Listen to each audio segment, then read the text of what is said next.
Hi, I'm Coach Hallis. Welcome to week 7 of the Keeping It Real vlog. Forgive my appearance, but I got poison ivy in my eyes last weekend, and this is the best that I've looked all week, so we're going to roll with it. We were going to do some student interviews this week, but we're still waiting on some paperwork for media release information, so hopefully that'll be coming soon. This week was writing conferences. Our primary focus was so over the last couple of weeks, students were supposed to have picked a subject for their local business that they're going to be writing an article about. They were supposed to have had a thesis last week, and then at the start of this week, they were supposed to have their first draft, which was just supposed to be the thesis and the starting of their body paragraphs as we kind of scaffold our way in through the whole paper.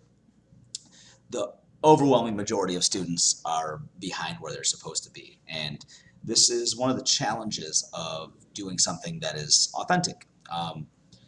If I were to ask them to do a trite writing assignment about like their persuasive essay about the dress code in school or something like that, then they they wouldn't have as many other things to worry about. They could just like do that in class and that's it. There'd be no need for the external research. There'd be no need for them to have like real experiences or for me to have the kind of the conversations that I have to with some of their parents when I'm making calls about what's expected of them in terms of like setting up interviews and these sort of things. Uh, there are many things that we do in traditional teaching and learning because they're convenient, not just for the kids, but for us.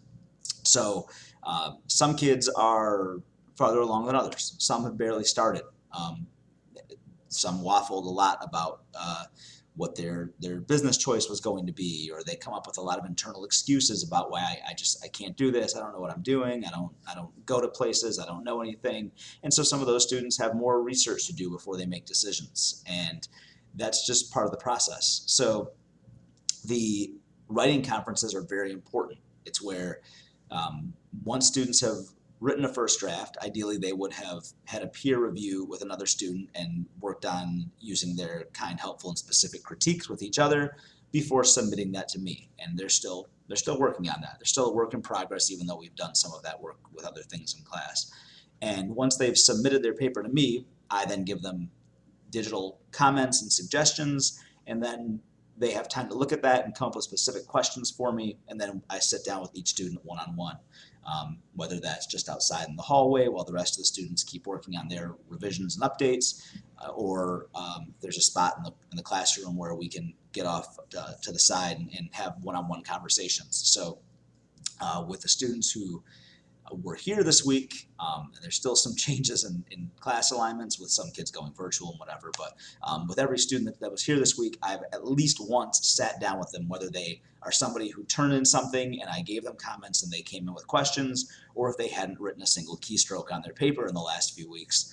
I sat down with each one of them and we had one-on-one conversations about where they are with their writing, what their plans are, what do they need from me, what can we do to support them, and it's so important. It's something that you try to do regularly. You try to get around and talk with them, and when you've got like I said, my class has changed. It's gone from like between 15 and 21 students, whatever it is, however many you have in your class. When you're trying to manage each of them and check in with each of them at a time, one of them might say, oh yeah, I'm working on this, I'm going to do this thing next, and then you move on. But until you sit down with them and their paper and have like that one-to-one conversation, you just don't know until you're actually looking at it. So they also get reinforcement that you are willing to help them and work with them, and it's an opportunity to have those positive interactions and to encourage them.